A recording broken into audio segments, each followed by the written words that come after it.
भक्ति दिव्य ज्ञान में आप सभी को राधे राधे। श्री नारायण जी बोले, हे लक्ष्मी, एक महामूर्ख व्यक्ति अकेला ही वन में रहता था। गलत कार्यों से उसने बहुत सा धन इकट्ठा किया। किसी कारण से वह सब धन जाता रहा। अब वह व्यक्ति बहुत चिंतित रहने लगा। किसी से पूछता कि कोई ऐसा उपाय बताओ जिसमें पृथ्वी में गड़ा हुआ धन मुझे मिले। किसी से पूछता कोई ऐसा उपाय बताओ जिसे लगाने से पृथ्वी में गड़ा धन मुझे दिखने लगे। तब किसी ने कहा कि मांस मदिरा खाया पिया कर। तब वह खोटा कर्म करने लगा और चोरी करने लगा। एक दिन धन की लालसा में चोरी करने गया। मार्ग में चोरों ने उसे मार दिया। तदनंतर उसने प्रेत की योनि पाई। उस प्रेत योनि में उसे बड़ा दुख हुआ। एक बट वृक्ष पर रात दिन चिल्लाता कि कोई ऐसा भी हो, मुझे इस अधम देह से छुड़ावे। कुछ समय बाद उसकी पत्नी गर्भवती हुई और उसने एक पुत्र को जन्म दिया।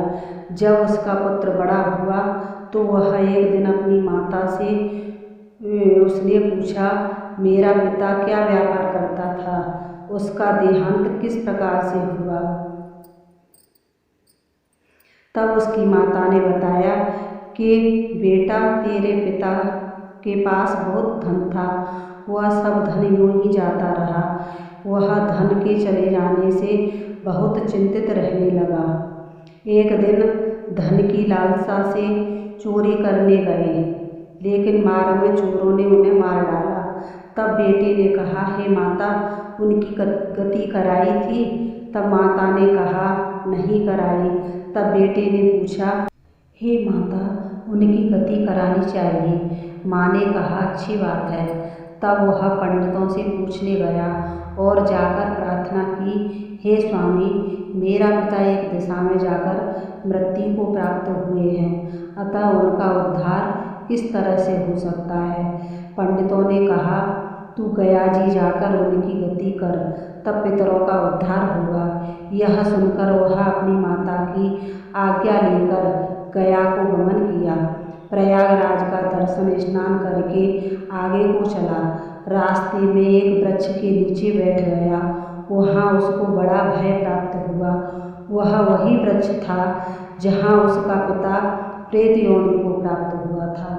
उसी जगह चोरों ने उसको मार डाला था।